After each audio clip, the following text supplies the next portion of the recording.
Livro Ego Transformado. A humildade que brota do Evangelho e traz a verdadeira alegria, de Timothy Keller. Introdução. A liberdade resultante do autoconhecimento. Quais são as marcas de um coração radicalmente transformado pela graça de Deus? Se confiamos em Cristo, como deve ser o nosso coração? Não estou me referindo aqui apenas ao comportamento moral. É perfeitamente possível fazermos uma série de ações moralmente virtuosas quando temos o coração cheio de medo, cheio de orgulho ou de sede de poder.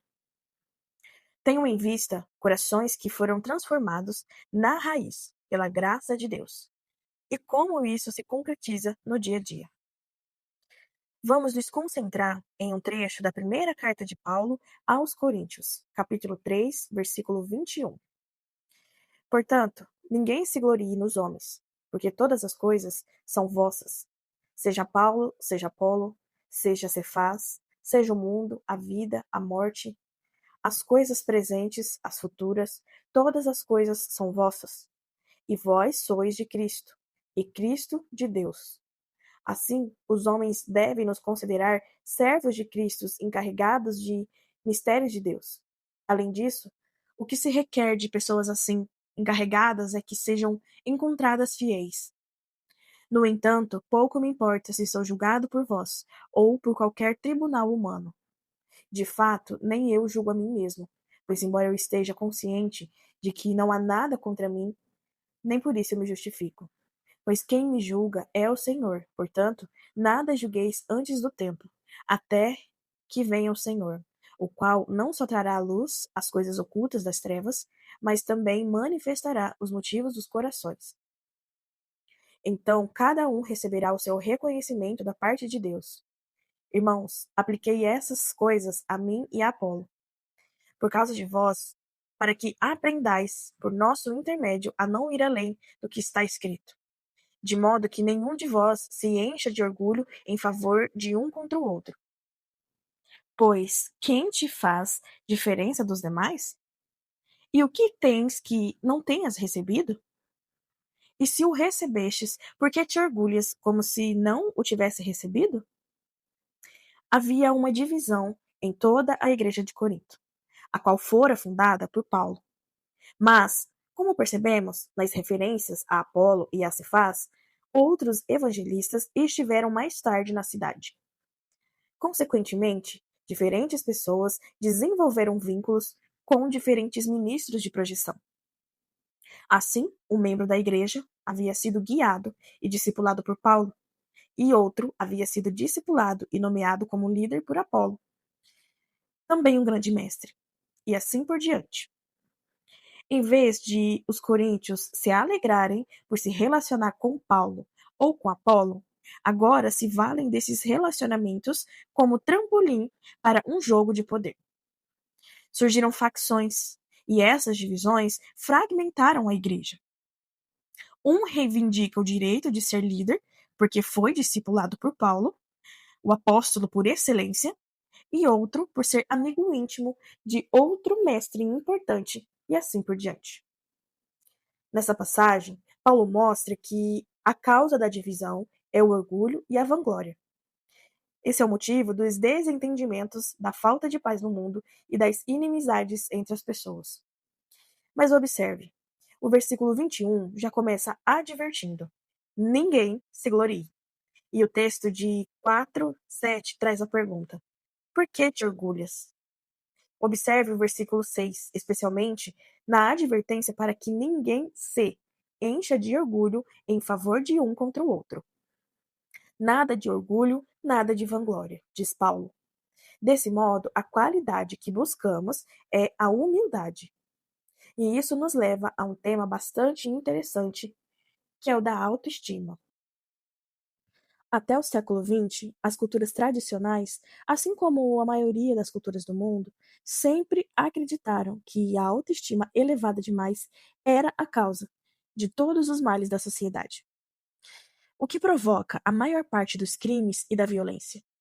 Porque as pessoas são maltratadas? Porque são cruéis? Porque cometem erros que cometem? A resposta tradicional diria que a culpa era do hubris, uma palavra de origem grega que significa soberba ou autoestima elevada demais. Tradicionalmente, era assim que se explicava o mau comportamento das pessoas. No entanto, na sociedade ocidental de hoje, desenvolvemos um consenso cultural totalmente oposto.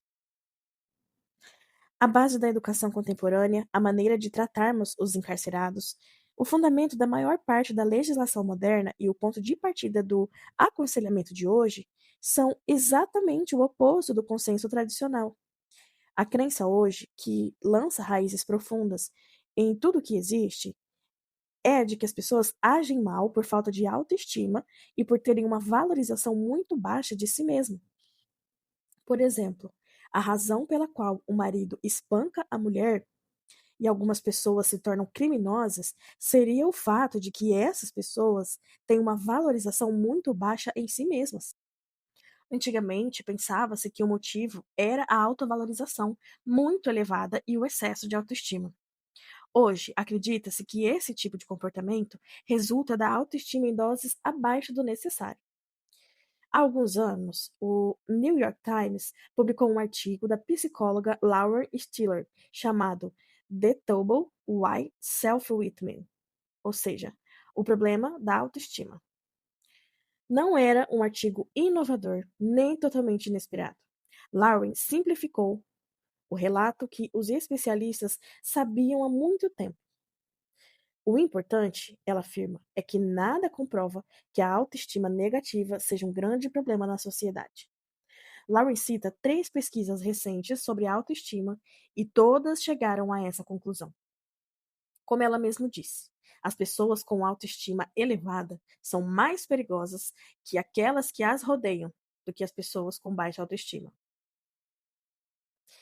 E estar incomodado consigo mesmo não é a fonte dos maiores e mais dispendiosos problemas sociais do nosso país.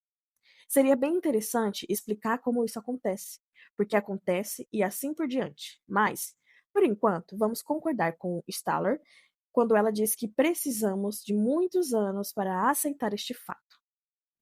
A ideia de que a falta de autoestima é o motivo para o uso das drogas, para o crime, para o espancamento da própria esposa e coisas do tipo, encontra-se profundamente arraigada em nossa psique. Staller afirma que levará uma eternidade para essas ideias deixar de existir. A questão, como você percebe, é que a teoria do mau comportamento, como resultado da baixa autoestima, é muito atraente. Não é necessário fazer nenhum tipo de julgamento moral para lidar com os problemas da sociedade. Basta animar as pessoas e ajudá-las a se desenvolver. Nas culturas tradicionais, para resolver esses problemas, as pessoas eram repreendidas, convencidas do erro e alertadas de sua maldade. O intrigante sobre esse texto de 1 Coríntios é que o apóstolo apresentava uma maneira de entender a autovalorização, uma maneira de enxergar e o eu em uma forma de vermos a nós mesmos que é completamente diferente da abordagem das culturas tradicionais e pós-modernas. Completamente diferente. Paulo revela 3 coisas neste texto. Primeiro, a condição natural do ego humano. Segundo, a visão transformada do eu, a que Paulo havia descoberto e que se dá por meio do evangelho. E 3, como alcançar uma visão transformada do eu. Capítulo 1. A condição natural do ego humano.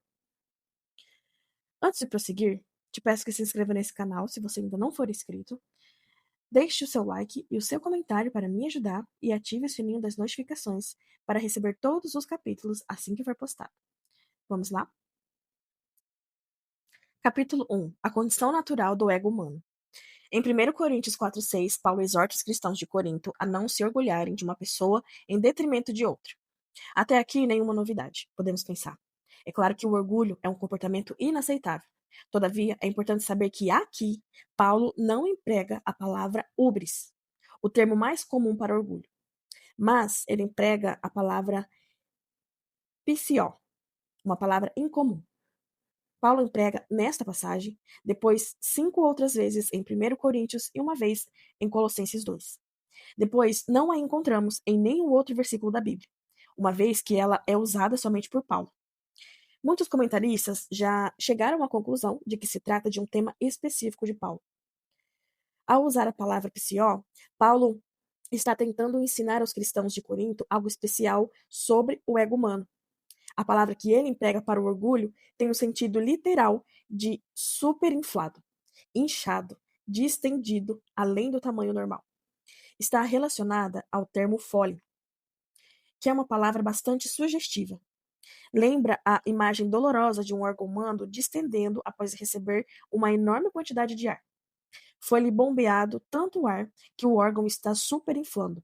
Está prestes a explodir. Está inchado, inflamado e expandido, além do seu tamanho normal. Paulo afirma que essa é a condição natural do ego. Por ser uma metáfora tão sugestiva e interessante, devemos analisar o quadro apresentado pelo apóstolo e o que Paulo pretendia ensinar. Tentarei explicar desta forma. A imagem sugere 4 verdades sobre a condição natural do ego. Ele é vazio, dolorido, atarefado e frágil. Em primeiro lugar, vazio. A imagem revela que há um vazio no centro do ego humano. O ego enfatuado e superinflado não tem nada no centro, porque ele é oco. É normal o coração humano criar sua identidade em torno de algo que não seja Deus.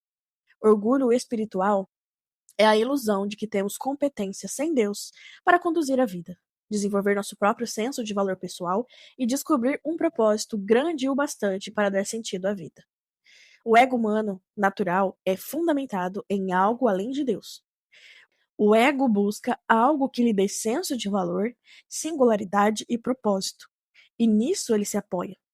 Naturalmente, como somos sempre lembrados, se tentarmos colocar qualquer coisa no lugar reservado que foi originalmente a Deus, vai sobrar muito espaço. Tudo que colocarmos ficará chacoalhado lá dentro. Não nos esqueçamos, então, de que o ego humano é vazio. Em segundo lugar, o ego humano é também dolorido. O ego distendido e superinflado dói. Você já reparou que quando não há nenhum problema, não prestamos muita atenção no nosso corpo? Quando fazemos nossas caminhadas, não pensamos em quanto os dedos dos pés estão se deliciando em um exercício. Nem analisamos o excelente trabalho que os cotovelos estão fazendo. Só avaliamos os membros do corpo caso tenham apresentado algum problema anteriormente. Isso acontece porque ele só chama a nossa atenção quando algo está errado. Já o ego quase sempre dói. Isso acontece porque há algo muito errado com ele, algo inacreditavelmente errado. O ego vive chamando atenção para si mesmo. E isso todos os dias, o tempo inteiro. O ego exige que avaliemos nossa aparência e a maneira em que somos tratados. É comum reclamarmos que alguém feriu nossos sentimentos, mas os sentimentos não podem ser feridos. É o ego que se sente machucado. Nosso eu, nossa identidade, os sentimentos continuam ótimos. É o ego que dói. Caminhar não me machuca os dedos, a não ser que eles já tenham algum problema. Da mesma forma, o ego não ficaria dolorido se não houvesse algo terrivelmente errado com ele. Pense nisto. Dificilmente atravessamos um dia sem nos sentirmos esnobados ou ignorados, sem achar que somos idiotas ou sem atormentar a nós mesmos. Isso acontece porque existe algo muito errado com o ego, algo errado com a minha identidade, com a minha percepção que tenho do meu eu. O ego nunca se sente feliz, vive chamando atenção para si. Isso acontece porque há algo muito errado com ele, algo inacreditavelmente errado. O ego vive chamando a atenção para si mesmo. E isso acontece todos os dias, o tempo inteiro. O ego exige que avaliemos nossa aparência e a maneira que somos tratados. É comum reclamarmos que alguém feriu os nossos sentimentos, mas os sentimentos não podem ser feridos. É o ego que se sente machucado. Nosso eu, nossa identidade. Os sentimentos continuam ótimos. É o ego que dói. Caminhar não me machuca os dedos, a não ser que eles tenham algum problema. Da mesma forma, o ego não ficaria dolorido se não houvesse algo terrivelmente errado com ele.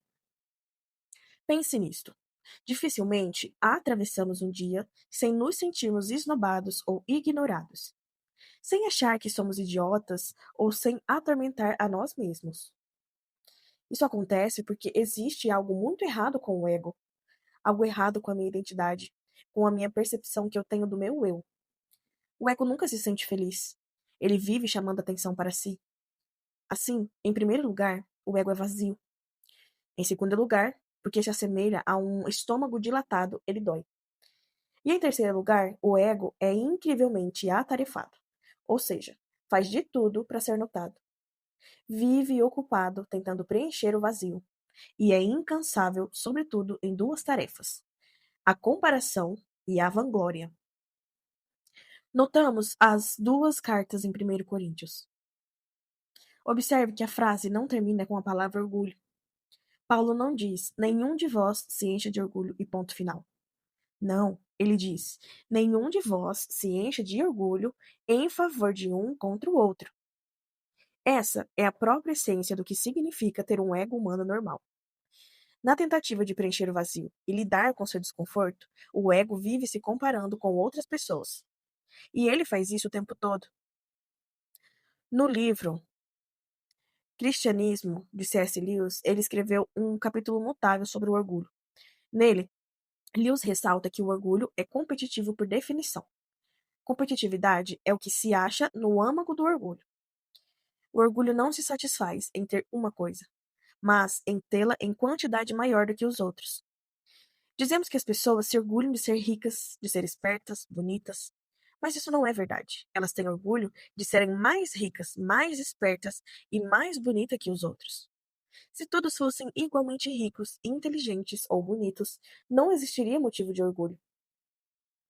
Em outras palavras, temos orgulho apenas de ser mais bem-sucedido, mais inteligente ou mais bonito do que os outros. E quando encontramos alguém bem-sucedido, mais inteligente e mais bonito que nós, o que tínhamos perde a graça.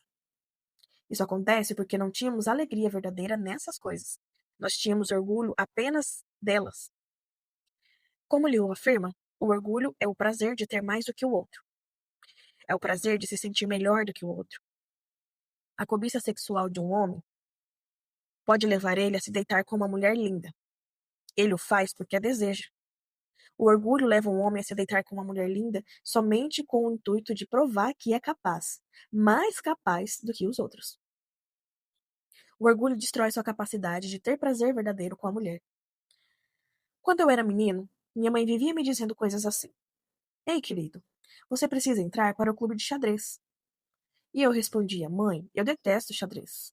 Eu sei, querido, ela dizia, mas isso ia melhorar bastante o seu currículo estudantil. Então, ela tentava novamente. Não existe uma organização lá no centro da cidade que serve até café da manhã todos os sábados para os sem teto e sem alimento? Por que você não se oferece para ajudar? Mãe, eu detesto esse tipo de coisa, eu respondia. E a resposta era a mesma. Eu sei, querido, mas isso ia melhorar bastante o seu currículo estudantil. Portanto, durante o meu tempo de escola, eu realizei uma infinidade de tarefas pelas quais eu não tinha o menor interesse. Eu estava simplesmente preparando um currículo. E é isso que o ego faz o tempo inteiro. Trabalhamos em coisas que não gostamos, fazemos dietas que detestamos e realizamos todo tipo de coisa, não pelo prazer de realizá-las, mas apenas para construir um currículo que impressione.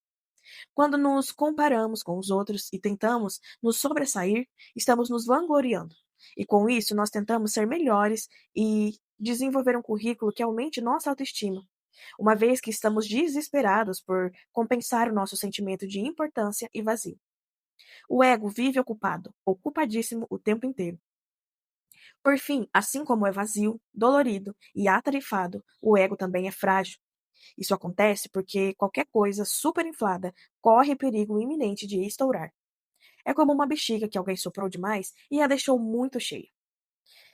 Se estou dilatado, sem ar, em vez de estar abastecido com algo sólido, não faz nenhuma diferença se estou superinflado ou desinflado. O complexo de superioridade e o complexo de inferioridade são basicamente a mesma coisa. Os dois resultam do fato de que a pessoa estava superinflada. A pessoa com complexo de superioridade está superinflada e corre o risco de ser desinflada. A pessoa que está com complexo de inferioridade já está desinflada. A pessoa com complexo de inferioridade declara que os outros se odeiam e declara isso também a si mesma. Pessoas assim estão desinfladas, e se a pessoa está desinflada, significa que ela já esteve inflada. Desinflado ou em perigo iminente de ser desinflado é a mesma coisa, portanto, fragiliza o nosso ego. Vazio, dolorido, atarefado e frágil. Tenho um ótimo exemplo disso. Minha atenção não é de forma alguma destruir a imagem dessa artista. Na verdade, ela demonstra bastante autoconsciência e tenho grande admiração por ela.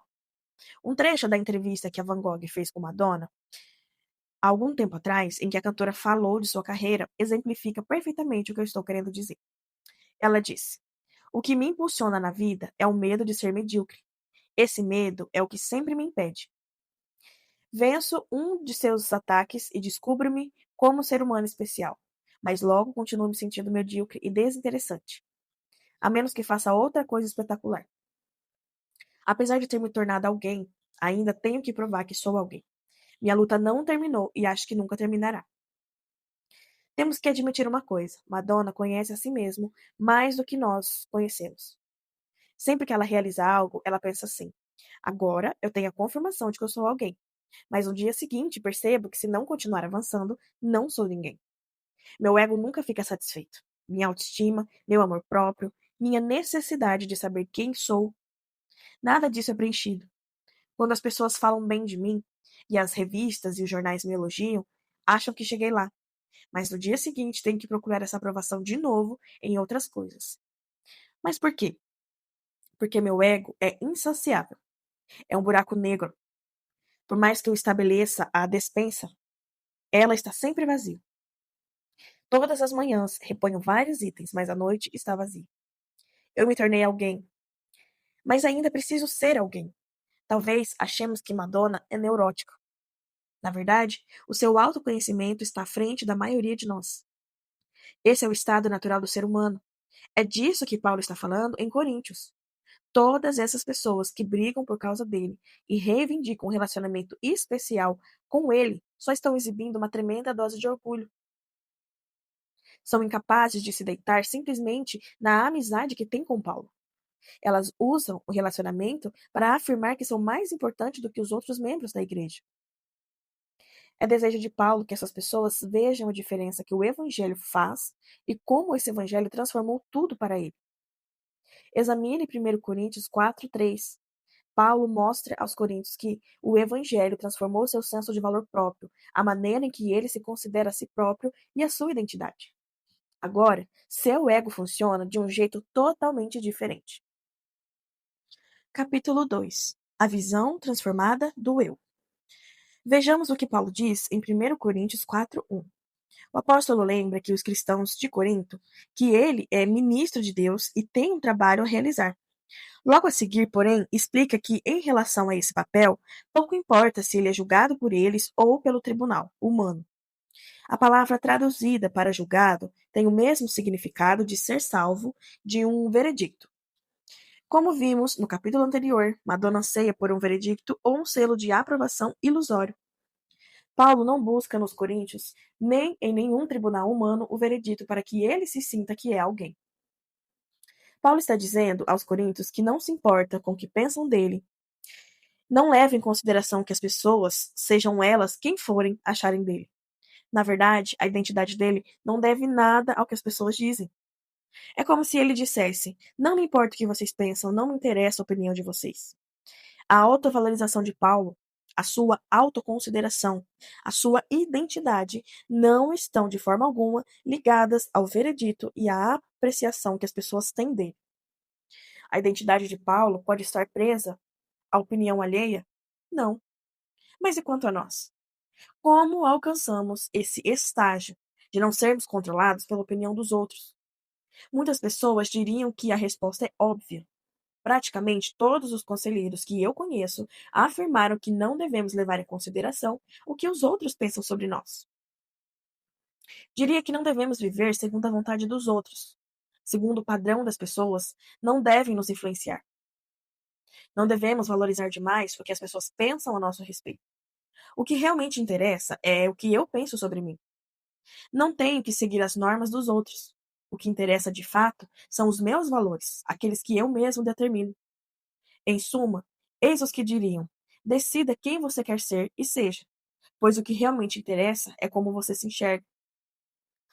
Ao que parece, a sociedade moderna conhece apenas uma forma de lidar com a baixa autoestima, e o remédio é a autoestima elevada. Dizemos à pessoa nessa situação que ela é extraordinária e deve se ver dessa maneira. Incentivamos a pessoa a examinar todas as coisas maravilhosas que ela já realizou na vida. Dizemos a ela que pare de se preocupar com o que os outros pensam. Dizemos que ela precisa estabelecer seus critérios e viver de acordo com eles, e então fazer a própria avaliação de si mesma. A abordagem de Paulo não poderia ser mais diferente. Para ele, tanto faz ser julgado pelos coríntios ou por um tribunal humano. E ele vai mais adiante. Paulo nem mesmo julga a si próprio. É como se ele dissesse: não me importo com o que vocês pensam e nem mesmo com o que eu penso. Não considero a opinião de vocês a meu respeito, nem mesmo a minha opinião a meu respeito. O fato de Paulo ter a consciência limpa não faz diferença. Observe com atenção o que ele diz no versículo 4. Minha consciência está limpa, mas isso não me torna inocente. A consciência dele pode estar limpa, mas Paulo sabe que a consciência limpa não faz dele um homem inocente. Hitler talvez tivesse a consciência limpa, mas isso não significa que ele era inocente. O que Paulo responderia a quem lhe mandasse estabelecer os próprios padrões morais? Certamente ele diria que isso não passa de uma armadilha na qual ele não cairá, pois é um ardil afirmar que não devemos levar em conta os padrões alheios a que devemos estabelecer nossas próprias normas. Isso não é resposta. Elevar a autoestima vivendo de acordo com os nossos critérios ou com critérios alheios parece uma solução espetacular, mas não é suficiente. Nem pode ser. Não consigo viver um segundo os critérios dos meus pais, e isso me fez sentir péssimo. Não consigo viver segundo seus padrões, e isso me fez sentir péssimo. Não consigo viver segundo os critérios da sociedade, e isso me faz sentir péssimo. Talvez seja melhor estabelecer meus próprios padrões, mas também não consigo viver de acordo com eles, a não ser que sejam demasiadamente frouxos. Padrões frouxos respondem a essa questão? Não, de jeito nenhum. Isso me faz sentir péssimo porque vejo então que sou o tipo de pessoa que tem baixos padrões morais. Tentar alavancar a autoestima seguindo os nossos critérios ou critérios de terceiros é uma armadilha, não é a resposta. Vemos assim que Paulo ele não busca sua identidade nos cristãos de Corinto. Não espera que eles lhe deem o veredito de que ele é alguém. Ele não busca neles o sentido de sua identidade.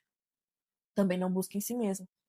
Paulo sabe que acompanhar certos critérios na tentativa de conquistar a autoestima é uma grande armadilha. Agora, começaremos a ver onde Paulo encontra o senso que tem de si mesmo, o senso da identidade. Cuidado! Nesse ponto, Paulo sai totalmente da rota comum. Ele avança por um território que para nós é completamente desconhecido. Paulo foi um homem de estatura impressionante. Acho difícil discordar daqueles que o colocaram entre os 6 ou 7 líderes mais influentes da história humana. Paulo tinha grande estabilidade, profunda influência e uma incrível confiança. O apóstolo seguia adiante e nada o inquietava. Mesmo assim, em 1 Timóteo, ele diz: Cristo Jesus veio ao mundo para salvar os pecadores, dos quais eu sou o principal. Ele não diz o eu era o principal, mas eu sou o principal. Resumindo, eu sou o pior deles. Isso foge às nossas categorias. Não estamos acostumados a pessoas tão confiantes que afirmam ser as piores deste mundo. Não estamos acostumados com pessoas assim, tão honestas e tão conscientes de todo tipo de falha moral. E ainda assim, com equilíbrio e confiança incrível. Não conseguimos ser assim, sabe por quê? Porque julgamos a nós mesmos. Mas Paulo não faz isso. Quando afirma que não admite ser julgado pelos coríntios nem por si mesmo, ele está dizendo que está consciente dos seus pecados, mas não os conecta a si nem à sua identidade. Seus pecados e sua identidade não estão ligados um ao outro. Paulo se recusa a entrar nesse jogo. Ao enxergar um pecado, o apóstolo não permite que ele destrua sua identidade. Ele não faz essa conexão. Da mesma forma, diante de um bom desempenho, o apóstolo não se parabeniza. Ele enxerga todos os tipos de pecado que tem e todos os tipos de realizações, mas ele se recusa a interligá-los à sua pessoa ou à sua identidade. Embora o apóstolo se considere o principal dos pecadores, esse fato não o impedira de realizar a obra a qual foi chamado. Não poderíamos ser mais diferentes de Paulo. Se eu me vir como uma pessoa ruim, não terei autoconfiança. Se eu me achar pecador, cheio de orgulho, cobiça sexual, ira, ganância, outras coisas das quais Paulo afirma ter no coração, não terei confiança. Por quê? Porque julgarei a mim mesmo. Estabelecemos nossos padrões e depois nos condenamos. Dessa forma, o ego nunca fica satisfeito. Nunca. Paulo está afirmando algo impressionante. Não me importa com o que vocês pensam, nem o que eu penso. Paulo nos leva a um território completamente novo e desconhecido. Seu ego não está inflado, está saciado. Paulo está falando sobre humildade, embora eu não goste de usar a palavra humildade, pois o que Paulo descreve não tem nenhuma relação com a nossa ideia de humildade. O apóstolo está afirmando que alcançou um estágio no qual o ego não chama atenção para si, assim como qualquer outra parte do corpo. Paulo alcançou um patamar em que não pensa mais em si mesmo. Quando ele faz algo certo ou errado, não mais relaciona ao fato de si mesmo. No livro Cristianismo Puro e Simples, C.S. Lewis faz uma observação brilhante sobre a humanidade segundo o Evangelho no final do capítulo, sobre o orgulho. Depois que encontramos uma pessoa verdadeiramente humilde, Lewis afirma que não saímos da presença dela afirmando que se trata de alguém humilde. Pessoas assim nunca afirmam que são insignificantes, que vive dizendo isso é, na verdade, obcecado por si mesmo. Depois de conversarmos com alguém que tem a humildade do Evangelho, o que impressiona é o quanto essa pessoa se interessou por nós. Isso porque a essência da humildade resulta do Evangelho não pensar em si mesmo. Como se eu fosse mais, nem pensar em mim como se eu fosse menos. É pensar menos de mim mesmo. A humildade do Evangelho mata a necessidade que eu tenho de pensar em mim. Não preciso mais ligar para as coisas da minha pessoa. Essa humildade dá fim a pensamentos como: estou nessa sala com essas pessoas. Isso faz com que eu seja bem visto por elas? Estar aqui me faz bem? A humildade baseada no Evangelho significa que não relaciono mais cada experiência e cada conversa à minha pessoa. Na verdade, deixo de pensar em mim mesmo. É a liberdade que vem do autoconhecimento. É o descanso bendito que somente o autoesquecimento me oferece. A humildade verdadeira que brota do Evangelho significa ter um ego satisfeito e não um ego inflado. Trata-se de algo absolutamente singular. Estamos falando de autoestima elevada? Não. De baixa autoestima? De jeito nenhum. Isso em nada se relaciona com autoestima. Paulo simplesmente se recusa a entrar nesse jogo. E ele deixa bem claro: eu não me importo com a sua opinião, mas também não me importo com a minha. E esse é o segredo. A pessoa verdadeiramente humilde não é aquela que se odeia ou se ama, e sim aquela que tem a humildade do evangelho. É uma pessoa que se esquece de si mesma e cujo ego é igual aos dedos dos pés. Eles simplesmente exercem sua função, não imploram por atenção. Os dedos simplesmente trabalham. O ego simplesmente trabalha. Nem ego, nem os dedos chamam atenção para si. Aqui vai um teste bem simples. A pessoa que se esquece de si mesma não se sente ferida. Não fica mal quando é criticada. A crítica não acaba com ela, não lhe tira o sono, não a incomoda. Por quê?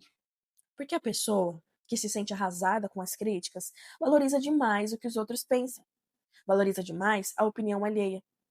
Quando alguém muito sensível fica devastado pelas críticas, o mundo aconselha essa pessoa a reagir, dizendo: quem se importa com o que os outros pensam? Eu tenho a minha opinião. Quem se importa o que pensa essa gente? Não me incomodo com isso. Ou as pessoas são arruinadas pelas críticas. Ou as críticas não as impactam, porque não se importam com elas. Não se importam com a crítica e não aprendem com elas porque não levam em consideração a opinião alheia. Sabem quem são e o que pensam. Em outras palavras, nossa única solução para a baixa autoestima é o orgulho. Mas essa não é a solução. Tanto a baixa quanto a alta, o orgulho é exacerbado e eles são transtornos terríveis para o nosso futuro e para quem nos rodeia. A pessoa que se esquece de si mesma age de modo totalmente diferente. Quem tem o ego satisfeito e não inflado não se deixa abater pelas críticas. A pessoa ouve a crítica e entende como oportunidade de uma mudança. Parece idealismo? Quanto mais compreendemos o Evangelho, maior é o nosso desejo de mudar. Amigo, você não gostaria de ser alguém que não precisa de elogios, nem tem medo de recebê-los? Alguém que não tem fome de reconhecimento, nem morre de medo dele? Você não gostaria de ser o tipo de pessoa que, diante do espelho ou de sua imagem refletida em uma vitrine, não apenas fica admirado com o que vê, mas também não se sente repulsa? O tipo de pessoa que não fica só imaginando belas jogadas, que terminam em gols de autoestima? Sonhando com sucesso que a porá em cima de todo mundo? Talvez você viva massacrado e torturado pelos remorsos. Você não gostaria de se libertar disso tudo? Não gostaria de ser medalha de prata em natação e mesmo assim ficar entusiasmado porque a medalha de ouro venceu com mais de um corpo à sua frente? Não gostaria de admirar a conquista do opositor da mesma forma que admira o nascer do sol? Simplesmente encantar-se com a realização do outro? Não importa se o sucesso foi dele ou seu, não interessa quem alcançou o primeiro lugar no pódio. Você fica tão feliz pela vitória da outra pessoa como se a conquista fosse sua, pois presenciou algo fantástico. Provavelmente você vai dizer que não conhece ninguém assim. Mas você e eu podemos ser desse jeito se continuarmos nos passos de Paulo. Posso começar a me alegrar com as coisas que não giram em torno de mim. Meu trabalho não gira em torno de mim. O esporte que eu pratico não gira em torno de mim. Minha vida amorosa, meu namoro, não gira em torno de mim. Apreciei as coisas pelo que são e nada mais. Elas não serão apenas elementos do meu currículo. Não servirão apenas para ocupar mais espaço no formulário de solicitação da bolsa de estudo ou na ficha de emprego. Não servirão apenas para preencher vazio. Quem não deseja ser assim? Mas isso está fora da nossa categoria. Esse é o bendito autoesquecimento. É a humildade do Evangelho. É não pensar em mim mesmo como se fosse mais do que sou. Como nas culturas modernas, nem pensar em mim mesmo como se fosse menos do que eu sou. Como nas culturas tradicionais. É simplesmente pensar menos em mim mesmo. Capítulo 3. Como alcançar uma visão transformada do eu. Como Paulo alcançou esse bendito autoesquecimento? Com certeza, ele mostra de que maneira isso ocorreu. Mas temos que examinar com atenção o que ele diz. Primeiro, o apóstolo afirma: Não me importo com o que vocês pensam, tampouco com o que eu mesmo penso. Em outras palavras, Paulo não dependia do veredito dos cristãos de Corinto, nem dependia do seu próprio veredito, e em seguida ele afirma: Embora eu esteja consciente de que não há nada contra mim, nem por isso me justifico. A palavra traduzida por justifico está relacionada a uma palavra também traduzida por inocente. É a mesma que Paulo usa em Romanos e em Gálatas. Aqui, para o apóstolo, mesmo que a sua consciência esteja limpa, isso não te torna inocente. O que Paulo busca, o que Madonna busca, o que todos buscamos é um veredito definitivo que afirme que somos importantes e valiosos.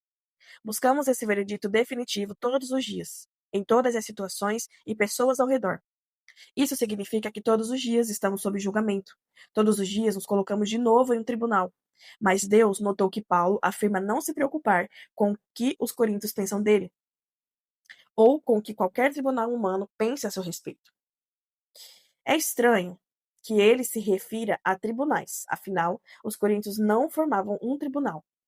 No meu entendimento, Paulo está usando uma metáfora, e com isso afirma que o problema da autoestima, seja ela alta ou baixa, é que todos os dias voltemos ao tribunal. Dia após dia, nos vemos de novo subjugando. É assim que funciona a identidade de cada pessoa. Em um tribunal, temos uma acusação e a defesa.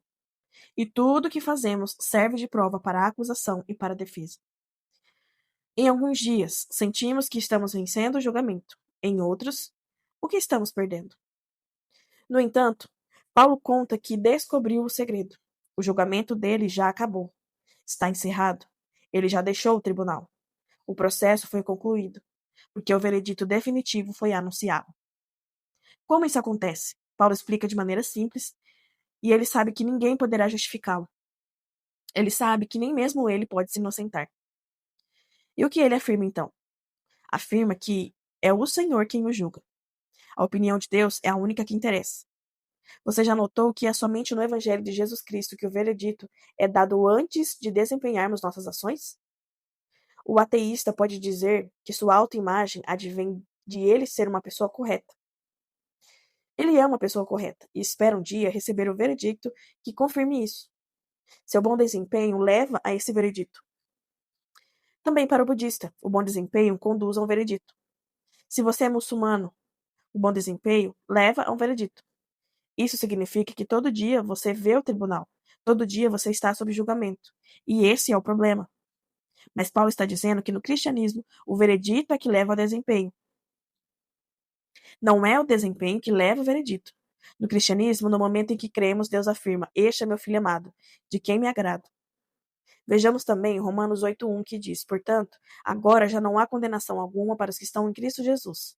No cristianismo, assim que cremos, Deus nos imputa as ações perfeitas de Cristo, ou seu desempenho como se fossem nossas, e nos adota como filho. Ou seja, Deus pode nos dizer exatamente o que disse a Cristo: Tu és meu filho amado, de quem me agrado. Como dissemos, o veredito já foi anunciado.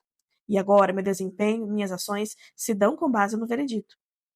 Como Deus me ama e me aceita, eu não preciso fazer as coisas apenas para melhorar o currículo. Não tenho de fazer as coisas para parecer bom. Faço-as só pela alegria de realizá-las. Ajudo as pessoas porque quero de fato ajudar. Não para me sentir bem, não para preencher o vazio. Com todas as outras formas de identidade e com todos os outros distintivos, ou comendas com que nos premiamos, o que sempre ocorre é que o veredito provém do desempenho. Podemos nos sentir seguros ao nos rotularmos de pessoas corretas, pessoas religiosas, pessoas decentes, seja o que for, nada muda. O desempenho ou as nossas ações levam ao veredito. Mas o veredito nunca chega. Madonna afirma isso, e ela entende do assunto. Ela faz coisas que nem você e nem eu jamais faremos, mas não são suficientes. Ela é talentosa, ousada, mesmo assim, apesar de tudo que faz, confessa que ainda não encontrou o mais elevado veredito que procura. O desempenho jamais alcança o veredito supremo. No cristianismo, todavia, o veredito nos garante o desempenho. Acredite, o veredito de fato nos garante o desempenho. Como assim? A resposta de Paulo é que ele deixou o tribunal não está mais sendo julgado. Mas por quê? Porque Jesus foi julgado em seu lugar. Jesus esteve diante do tribunal. Esteve sob julgamento. Foi um julgamento injusto de um tribunal corrupto. Mas ele não reclamou. Igual a uma ovelha perante aos seus tosqueadores, ele ficou calado. Ele foi golpeado, espancado e morto. Por quê? Para nos substituir. Ele recebeu a condenação que nós merecíamos. Encarou o julgamento que deveria ser nosso, para que não precisássemos enfrentar nenhum julgamento. Só tenho de pedir que Deus me aceite por causa do que Jesus fez. Então, a única pessoa cuja opinião realmente interessa se volta para mim e diz que sou mais valioso que todas as joias deste mundo. Como poderemos nos preocupar se formos desprezados? Por que ficar infeliz se formos rejeitados? Por que dar tanta atenção à imagem refletida no espelho? Gostaria de me dirigir àquele que nunca ouviu nenhuma dessas coisas. Talvez você deseje acreditar em tudo isso, mas ouça o que eu quero lhe dizer. Algumas pessoas não entendem a diferença entre identidade cristã e os outros tipos de identidade. Até se consideram cristãs, pensam que se comportam de modo muito correto, até frequentam a igreja e esperam que um dia Deus as leve para o lar celestial. Mas posso te garantir que a identidade cristã vencedora opera de modo totalmente diferente das outras identidades. O autoesquecimento nos retira do tribunal. O julgamento acabou, o veredito foi proferido. Talvez tudo isso seja novidade para você. Continue buscando, continue investigando, continue indagando. Há muito a ser descoberto. Aqui trarei de muito assunto por pouco espaço. Há muitas peças a serem encaixadas no quebra-cabeça. Por que Jesus teve que morrer? Por que ele ressuscitou dos mortos? Ele era mesmo filho de Deus? Continue investigando até compreender toda a história. Mas pode ser que sua situação seja diferente. Você crê no Evangelho e talvez creia há muito tempo. Mas, e é um mais com letra maiúscula, todos os dias você se vê sendo arrasado de volta para o tribunal. Sente que não vive como Paulo mostra. Você é sugado de volta para o tribunal. Tudo o que lhe digo é que temos de reviver o Evangelho cada vez que oramos. Temos de revivê-lo sempre que vamos à igreja. Temos de reviver o Evangelho a todo instante e perguntar a nós mesmos por que estamos no tribunal. Ali não é mais o nosso lugar. O julgamento terminou. Da mesma forma que Paulo pode afirmar: Não me importo com o que pensam, tampouco com o que eu mesmo penso. Só me interessa o que o Senhor pensa. E o Senhor afirmou, portanto, agora já não há condenação alguma para aqueles que estão em Cristo. Romanos 8:1. Tu és o meu filho amado, e em ti me agrado. Marcos 11:1. Viva com base nessa verdade. Considerações finais e perguntas para reflexões. Se você é novo na fé cristã, sugiro que leia o Evangelho de Marcos e peça que Deus lhe revele a verdade sobre Jesus Cristo, especialmente sobre a sua morte na cruz. Se você tem amigos cristãos, converse com eles sobre o assunto. Use Salmo 139 como oração. Peça que Deus lhe sonde o coração. Peça que ele mostre onde você busca autoestima e como você tenta encontrar o seu senso de identidade. Você saberia explicar a alguém como o Evangelho pode e deve transformar o nosso senso de identidade? De que modo o seu senso de identidade foi transformado? Muito? Pouco? Como a Bíblia tem encorajado ou desafiado você? Ore sobre isso. Ore pedindo que Deus lhe dê o necessário para desenvolver a humildade que vem do Evangelho e conquistar a liberdade resultante do autoesquecimento. Se você escutou até aqui, se inscreva nesse canal se você não for inscrito, deixe seu like e um comentário para me ajudar. Até o próximo!